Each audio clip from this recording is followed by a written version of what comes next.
Sacred Space. So welcome back again to the second part of Sacred Space. My name is John Keeley. Joined the studio today by some guests who've been in the studio before. One has been in quite a few times.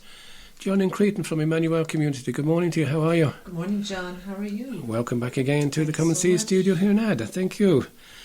Now, people mightn't remember this guy, but back in June 2014, Paul Glennon joined us that particular site. Paul is also a member of the Emmanuel Community, and he shared his faith journey with us at that particular time. So, good morning to you, Father Paul Glennon. Good morning to you. Good morning, John. Good to be here. How are you? I'm good, thank you. Good, thank you very much, Nick, for coming to join us. You might remember, Father, back in June 2014, you joined us, you shared your faith journey with us. You'd just actually been ordained a deacon at that particular stage. Now, what happened after that? I mean, obviously you've become ordained a priest, but can you share a few little thoughts maybe on what happened back then? Yeah. Your journey, okay? Yeah, that year I spent as a deacon studying in Maynooth and working in the parish of the weekends in Tallaght, Springfield. And I was ordained then in June 2015. Mm-hmm. And I was appointed to the parish of Skerries, North County Dublin. And I spent 2 happy years there. And but as I was getting into my second year in parish, I was asked to consider another mission. And that was the Emmanuel School of Mission in the Bronx in New York. And I quickly dismissed it, but it quickly came back like a boomerang. And with discernment, and I asked some of the brothers and sisters in the Emmanuel Community to help me in my discernment and pray about it. And quickly there was a few indications that it was something I should really seriously consider. So I wrote a letter to the Archbishop of Dublin, my bishop, and I met him and handed him the letter, and he said he'd consider it, and he did. And after 2 months he said, give me the go-ahead. And I thought that was a real miracle because of the shortage of priests. Exactly, yeah. And so that was it. I was finishing up and heading to New York. You just mentioned that the School of Mission. What's that? So the School of Mission is something I did 12 years ago in Rome. And it's a 9-month program.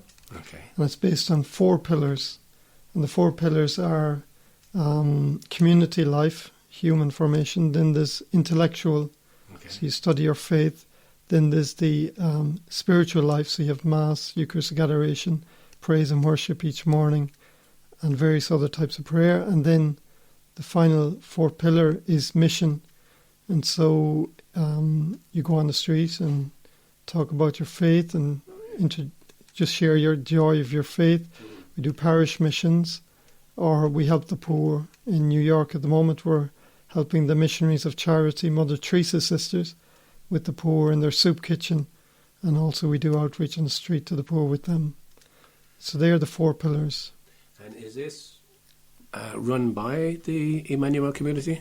Yes, it's... And only for the Emmanuel Community members, or can anybody? No, it's for any young person between 18 and 30. Is that right? So they're the age limits, but it's for anyone who feels a call to take a year out, to go deeper in their faith, really discover their faith, to live in community, have a strong prayer life, and really give that year, and you receive so much from it. It's a real adventure, but it's intense year, so it's really a call. And we help young people who are interested to go deeper in that call, and to if they're called to it, then we're ready to welcome them. You were on that, you said, 12 years ago. Yes. Why go back a second time? Well, I'm there as chaplain now. Okay. Chaplain to the young people, so it's a once-off 9 months, so you'd never go back again, so you do the 9 months. Okay, and that's it. So for me, it's because I had experienced it. I speak English as well. There's not too many priests in the Emmanuel Community that have... There's lots that speak English, but not as their mother tongue. Okay, so, yeah. And so forth, so they asked me to go. And are you full-time? And I mean, will you continue on with this now, Father? Yeah, I've 1 year. We launched it. It's a new Okay. So there's 7 of these schools around the world. As I said, I did one in Rome 12 years ago. So this is the newest one in the Bronx in New York. We have 1 year done, so we launched it, and I have another 2 years, and then I'm expected back in my diocese after the next 2 years. And tell me, how did the people react to the year? I mean, did they appreciate what they found out about the School of Mission? Did they like it? The young people. Yeah. Well, the young people have a fair idea before they go. Okay. And so, like, it's a year where the young people come, they know in one way what they're getting into, but in other ways it's when you live something, you have to live it to know it, and you see them blossom, and, so it's a wonderful year to watch, to help young people go deeper, and to watch them open like a flower, to really blossom and discover their weaknesses and their strengths. It's a real self-discovery as well as discovering the Lord and your faith in others. So it's on many levels, and it's a wonderful journey. And because they're all on the same journey, no doubt they're gaining confidence by living the life together, maybe sharing.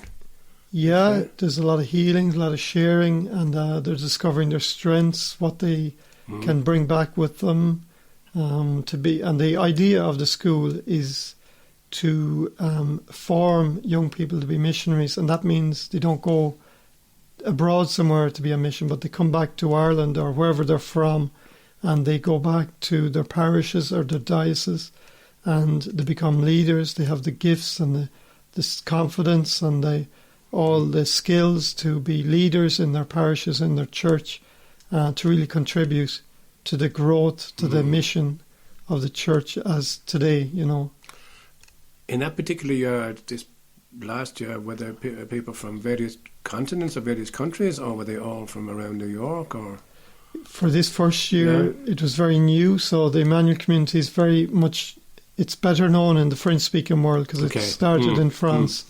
So we had 2 from France, the mainland, you'd say that France itself. You had 2 French from the islands, 1 from the Caribbean, French island, Martinique, and 1 from the Indian Ocean, La Réunion, the island, which is French also, and then we had 2 Belgians. So that was, but the second group were currently doing interviews and looking. Now we have 5 signed up for next year, and we have another 4 or 5 going through the process, and there's a much wider spread. We have 2 French, we have a German, we have a Chinese, and then we have 1 American, maybe 2. So we have a better spread, and so we're hoping maybe 1 or 2 Irish might come along. I was in the RDS at the World Meeting of Families. I met 1 or 2 young people who may consider it. So we're always on the search for young people. Talking about young people who would have been on this School of Mission, Geraldine Creaton, didn't you attend it a few years ago, didn't you? I did. I attended the School of Mission, a very long time ago now, far earlier than Paul. But I suppose when Paul was talking about it there, I was just thinking, wow, it was just a year of complete and utter freedom.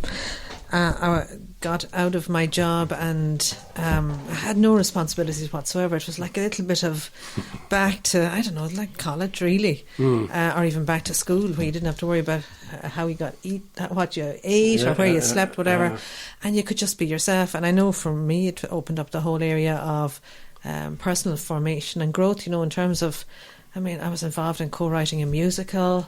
Wow. Which was like something new. Fantastic. And in our year there were a lot of I suppose arty people, for want of a better word, but they didn't know they were arty until they got to there, because it was being discovered. And we used to be one of the things we used to do was write these little songs every time it was somebody's birthday. So it was just hilarious. If it was your birthday, you were in real trouble, because they'd be full of slagging and that sort of thing. But actually, every occasion was I would say fun. You had to discover yourself. Obviously, there was the kind of you meet yourself and say, oh, this is what I'm like.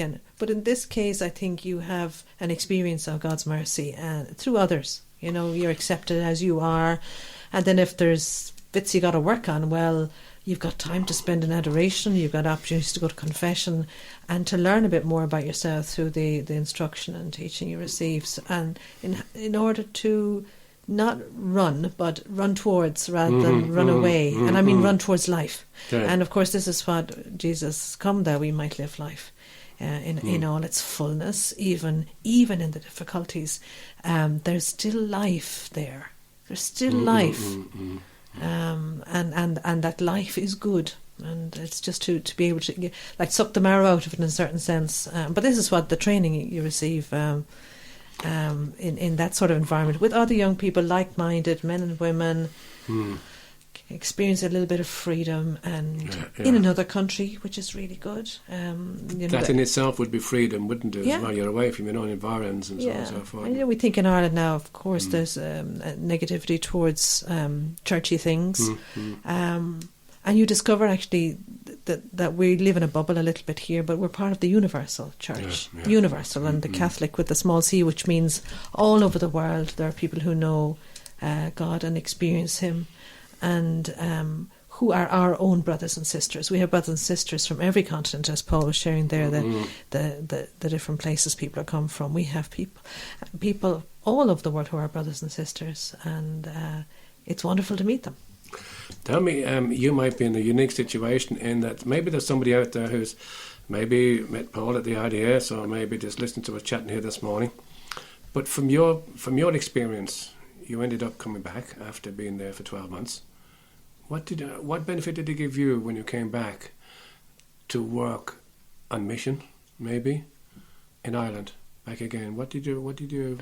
Well, when I came back afterwards, I knew I just had to settle back in again. It was the first six months was kind of an adjustment, because in a little sense you do live a little bit in a bubble away in the school. So to settle back into life and then to realise the skills that you've been given, especially around the everyday life. You really, through this year, it's a school away with the Lord, who is making you mature in yourself, and you're more yourself and in your own skin, I think, and you're more who you're meant to be. There's in recent years the School of Mission has a theme, and it's based on Catherine of Siena, and it's, if you are who you're meant to be, you will set the world on fire. And we know that the world is very cold. It's very cold. People find it, they find they're not welcome. And it's the warmth of the fire, that fire of love that is transforming for people. And I think you become more yourself, whatever that is. And everyone is unique, and everyone has a unique talent, and not everyone is an artist. But some are, some are people who are potters, or the sense that they're good with words. Or they're quiet people, silent people, and they witness and they live and they shine in the community by their silence, but just by their love, by what's going on in their own heart and how they treat people. So I would say very formative. If I think about my life without the school, I think it would be a pale shadow of what it is. Oh, that's good. A pale shadow. Father Paul, we've spoken a few times here. Well, we've mentioned the word Emmanuel Community here a few times, and I know Geraldine's been in the programme to tell us about it. Just refresh maybe listeners again about Emmanuel Community. What's it all about, and what's the aims, and so on and so forth? Okay, well, it's a Catholic community that began in Paris, and it came from the outpouring of the Holy Spirit, that movement that came. The charismatic renewal, but it's the founders. There was a young medical student and an older man. So a young woman and an older man. They just prayed together, and they had one of these prayer groups. But they felt like they received each other's brother and sister. That was the origin. So they felt like they were brother and sister. So they started a prayer group themselves, and basically people began to gather around them. And it grew, and then it split into 2, and so into 4. And as it got bigger, this is in Paris. As it got bigger, then they felt the Lord was calling them to have a name, because to keep the unity between all these groups that were growing and spreading. So they received from 2 different sources the Emmanuel Community. So that's the community. It started to grow, it started to become international. And so really it's brothers and sisters, men and women. It's lay-led community, even though it includes the likes of myself, or priests, or consecrated brothers and sisters, and lay people. And basically we're growing together. We're going together towards holiness. So we're helping each other on that journey. We go quicker, and we have various things we do. We praise together. The 3 pillars. We had 4 pillars in the school. We have 3 pillars in the actual Emmanuel community. The first is Eucharistic adoration. Then we have compassion and evangelization. So from our adoration, our long time of prayer, it's in the statutes, but ideally Eucharistic adoration. And from that comes a compassion for our brothers and sisters in humanity, everyone around us. And the best thing we can do for our brothers and sisters in humanity is to share the love of God, to share our faith. And so from that second pillar of compassion comes evangelization. And so it's a witness to our faith, to others, the love we've received. It's not proselytizing anybody. It's not forcing. It's a gentle proclamation of the love we've received. So we try and share that. And from those 3 steps, those 3 pillars, adoration, compassion, evangelization, comes many missionary outreaches or missionary ideas over the years, or innovations like the School of Evangelization. So we're just, the community as a whole tries to live a life of holiness together in the various vocations.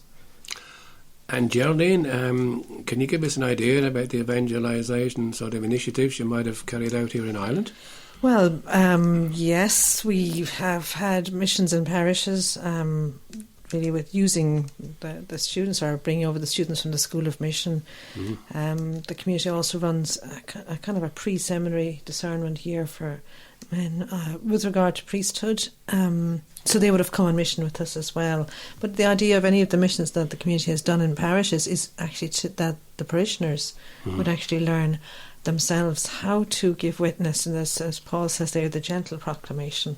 It's not about forcing anything down anyone's throat, but it's saying, it's really, I suppose, finding different ways to show Jesus. Because if you really get to know Jesus, the real Jesus, he's absolutely irresistible. His love is exactly the antidote, or the treatment that our soul, our whole being is looking for, because we're longing to be, each one of us longs to be loved. If you think of a little baby, how, they draw love out of you by just looking at you, and they draw you in. It's the same with Jesus. He's so gentle. And of course, in the Eucharist, he's really, really small. But even in the crib, and for Emmanuel, our name comes around Christmas time, and it's Jesus. It's the little Jesus in the manger. But his love draws us in. His love is he sets us free. His love brings with it the possibility of forgiveness, that God is a God who, as we just give him our sins, that he forgets our sin. He forgets our sin. Like St. Margaret Mary was told by Jesus at Parlemonial, that apparition in the 1600s, that he can make all things new in our lives as we come to know him. So one of the beautiful experiences that I had myself actually was your outreach there in Tala Shopping Centre. Maybe you might just remind listeners. Yes, we did outreaches there in Tala. It started with one of the missions we did in one of the parishes. When the School of Mission was over with us, we had an outreach in the shopping centre, and from there we kept going for many years, a Saturday once a month. We also did an outreach actually in Limerick in the Crescent Shopping Centre as well. We just did that once so far, but again it's that gentle proclamation of the love of God, and just encountering people exactly where they're at, and they encounter us, they encounter the Lord. And it's to meet God who is waiting for us. That's the idea. So it's very simple. It's just inviting people in to spend some time with the Lord and receive a word of scripture, light a candle, leave an intention, Yeah, but it's something for the moment. So we're all carrying burdens. There's none of us without it. None of us without family members who are ill or people we know who are struggling that we can't pray for. And our prayers are effective. This is the big thing. We believe that God hears our prayer. We believe He answers our prayer with the answer we need. He does work miracles. I've seen it and I've heard it. I remember one woman who came in. She hadn't been back to anywhere near a church for a long, long time. She decided to come in, and she came forward in front of the Blessed Sacrament, and I helped her come in, and I was just happened to be standing beside her, and she turned to me and said, I didn't know. I didn't know about coming back. I didn't know, and I just turned to her and said, "You're back. It's not. It's going to happen. You're now back. You've crossed the threshold, and you're back." And it was in that moment, and she just looked at me, and she said, "I must go home and change." So she went home, ran out of the place, went home, changed her clothes. For whatever reason, she needed to do that, and she came back because we're having Eucharistic celebrations of Mass later on, and but she came back. It was almost like she received in that moment, in her own heart, the certainty that she was welcome. Yeah. And the doors of the Lord's heart are always open to us. Of course, we can meet Him in the quiet. Anyone can meet Him. We can meet Him today in the quiet of our own house.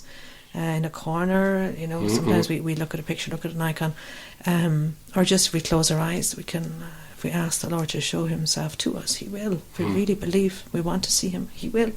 And of course, we mentioned in the community, of course, adoration is a great place. Going to the church, you don't have to even go right up. The Lord sees the person just at the door, knocking, standing. So the Lord sees the heart. And He sees our little gestures, and he as big, He doesn't. Yeah. He's the Lord is very gentle. Father Paul, I couldn't help but just be thinking there, just as Geraldine was recounting those experiences. The Emmanuel Community really does fulfill that need for people who are searching from time to time.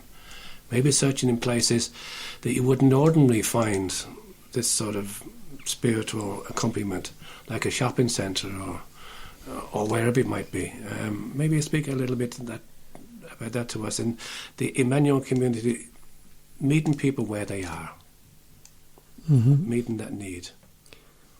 Yeah, we're trying to get out from the church building. Yeah, and we need to move out from our, just our image, our way of just going to Mass, and then we've ticked that box.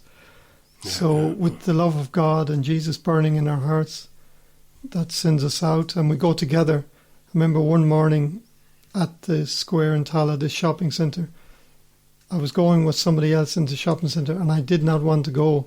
Inside me was, I just want to run away from here. And I looked over at him, and he had a big smile on his face. So I just naturally gained confidence and went in. We had a lovely time, and as we, of speaking to people and meeting people and simply sharing our faith. But as we were coming out, he said to me, "I would never have come in here only if I looked at you and you had a smile on your face."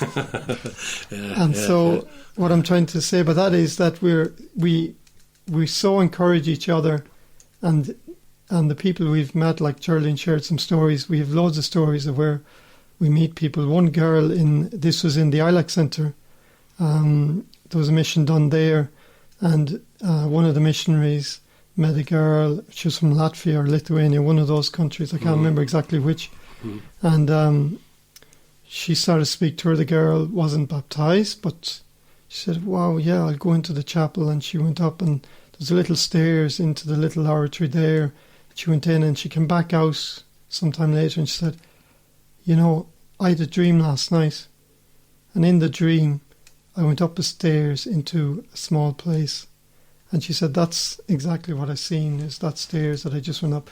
Wow. So stories like that where we're encouraged, we are afraid to go out.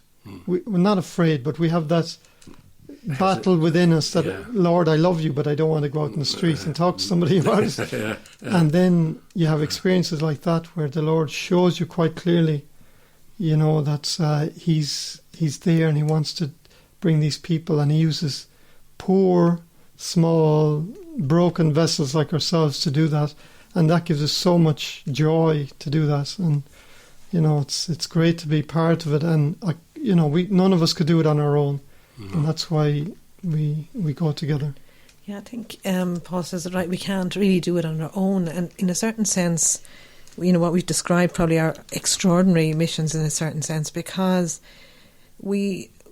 our real mission to bring the love of God is in our everyday life, is in work, is in the shop, or in the shop, you know, as in when we're doing our shopping ourselves, or with people we meet, or with our family members and our colleagues. And I think it's like anything else. When you get in the practice of sharing your faith, you'll actually do it with the people closest to you. Of course, it's the hardest, because they know you. They know you so well. But this is where, you know, our lives are not instant. We're not like instant coffee. The Lord is percolating us away over time. We're like, as Pope Benedict shared there at the World Meeting of Families, it takes time to brew, you know, and our lives are transformed over time. So we don't lose hope, even if it looks ourselves, we think we're going backwards instead of forwards. But slowly, through being on these particular times of mission and outreach and meeting people on the street, it becomes part of the way we live. And I remember, you know, even just someone who came along to a prayer meeting, we were talking about, you know, how important it is to say God bless you, or not even important, but you know, it's a nice thing to do. And when we say to someone God bless you, all right, it's a prayer.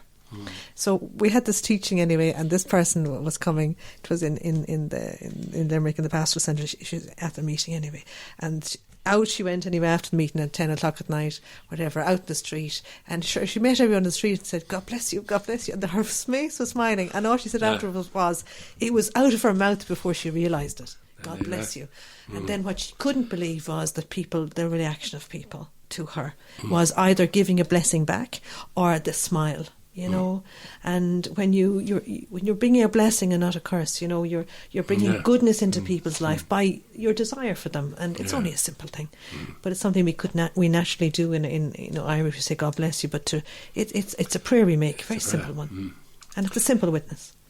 Father Paul, there might be people listening to us here now this morning, listen to what you just said and Geraldine just said, and said, well, you know, I'd always love to do something like that, but sure, I've never been to a prayer group, and I'm not too sure about charismatic songs and all this sort of stuff, but I'd like to go out and do something. What would you say to them? Where would they start? How to start? Well, if they have that desire, that's a gift from God already, to go out and, you know, share their faith in these simple ways. So the desire is there to pray about it. Ask the Lord, show me how I can do it, either with people close, like Geraldine said, or join a prayer group. And the Lord will. If the desire is there, that's a sign that the Lord is already at work. And then He'll open the doors, the directions. And if the person that's listening is between 18 and 30, we have a proposal, as we said.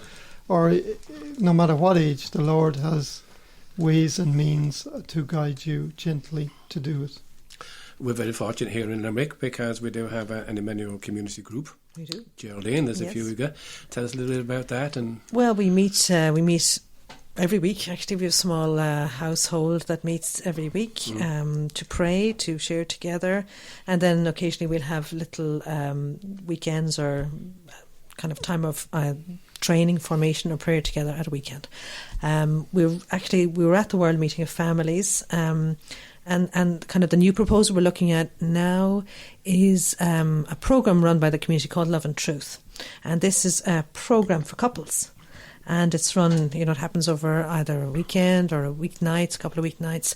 But it's either for engaged or married couples, just really to add the spice back in to life, or give a new awareness, a new life within a couple. So this is something, hopefully, please God, we will be running this programme in the Limerick area. The community is in, I suppose, is in groups in Dublin, Belfast and in Limerick. So these are the places we hope over the next year, following on from the World Meeting of Families, to run this short programme. So hopefully there'll be people in Limerick able to get to know the community a little bit more through this, but also to grow in their own relationship together. So we have something for youth if they want to go to the School of Mission. We have something for couples if they want to do this programme. And also we have our local group here in Limerick. If people are interested in meeting and joining with us to pray and to just share faith, we're more than welcome. We have a website, emmanuelcommunity.ie, and our email address is info@emmanuelcommunity.ie. For anyone who is interested, we'd be happy to give you some more information. And Father Paul, if people want to go even a little bit further now, after a little bit of praying, maybe a little bit of discernment, they might even be thinking about the School of Mission. So how would they go about that? Simply Google the Emmanuel School of Mission, New York, and it'll pop up there, the website, and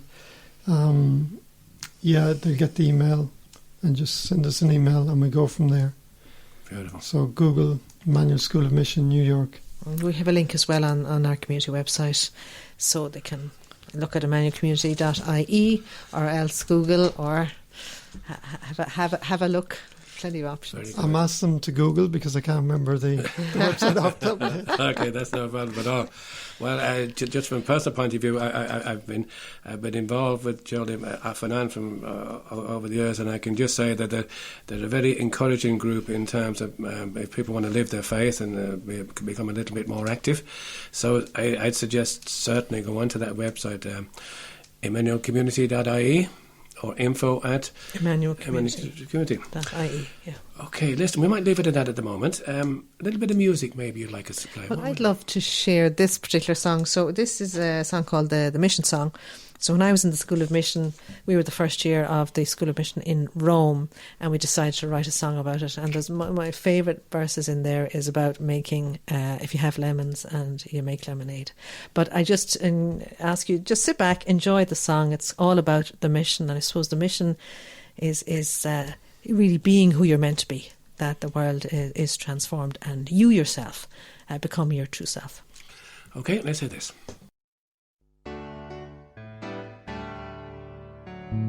All is said and done. Though we are many, we are one. Because we've made a big decision to give our lives together in the mission.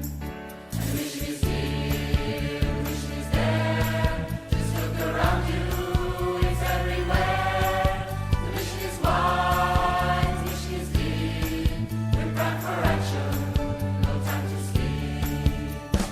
If you've got the vision, you can join us in the mission. Come and make some brand new friends, because this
Sacred Space,